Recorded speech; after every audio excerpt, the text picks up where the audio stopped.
Hello friends, welcome to Lavanya Haris kitchen. இன்னைக்கு நம்ம கிச்சன்ல சுவையான வெற்றிலை டீ எப்படி பண்றதுன்னு நம்ம இந்த வீடியோல பார்க்கலாம் வாங்க. வெற்றிலை டீ செய்யறதுக்கு ஒரு டம்ளர் தண்ணி சேர்த்துக்கிறேன். தண்ணி இந்த அளவுக்கு நல்லா கொதிக்க ஆரம்பிச்சிடும். ஒரு துண்டு இஞ்சியை கல்லில் லைட்டா தட்டி எடுத்திருக்கேன், அதை இதுல சேர்த்துக்கலாம். ரொம்ப தட்டிட வேண்டாம், அப்புறம் கசக்க ஆரம்பிச்சிடும்.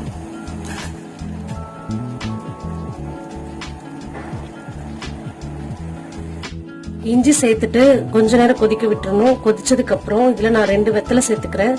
வெத்தலையை நல்லா கழுவிட்டு கட் பண்ணி எடுத்து வச்சிருக்கேன். 1 கப் டீக்கு 1 வெத்தலை கணக்கு. நீங்க எத்தனை பேருக்கு டீ ப்ரிப்பேர் பண்றீங்களோ அத்தனை வெத்தலை சேர்த்துக்கோங்க. வெற்றிலை சேர்த்துட்டு கொஞ்சம் நல்லா கொதிச்சதும் இதுல தேவையான அளவுக்கு டீ தூள் சேர்த்துக்கலாம். நீங்க ஸ்ட்ராங்கா சாப்பிடுவீங்கன்னா கொஞ்சம் டீ தூள் எக்ஸ்ட்ரா சேர்த்துக்கோங்க. உங்க டேஸ்ட்டுக்கு தகுந்த மாதிரி நீங்க டீ தூள் சேர்த்துக்கலாம்.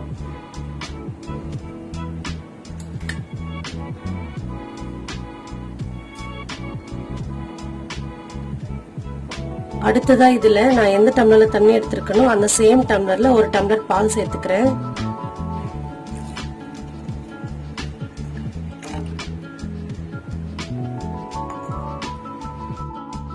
இது கூட வாசனைக்காக 2 ஏலக்காய் சேர்த்துக்கிறேன்.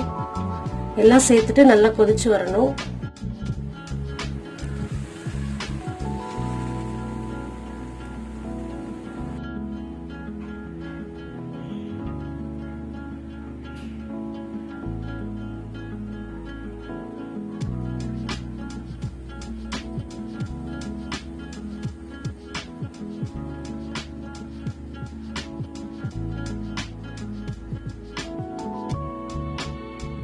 வெற்றிலை டீ சூப்பரா தயாராயிடுச்சு. நான் இதை வடிகட்டி எடுத்துக்கிறேன்.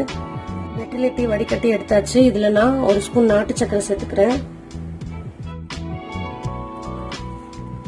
நீங்க ஒயிட் சுகரும் சேர்த்துக்கலாம். ஆனா இது நீங்க நாட்டு சக்கரை இல்லைன்னா கருப்பட்டி அந்த மாதிரி சேர்த்து சாப்பிடும்போது டேஸ்ட் இன்னும் சூப்பரா இருக்கும்.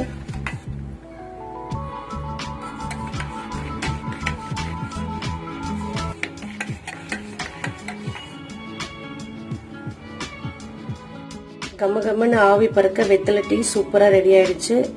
நீங்களும் இந்த வெற்றிலை டீ ட்ரை பண்ணி பாருங்க. ட்ரை பண்ணி பார்த்து உங்களோட கமெண்ட்ஸ் எனக்கு சொல்லுங்க. தேங்க்யூ.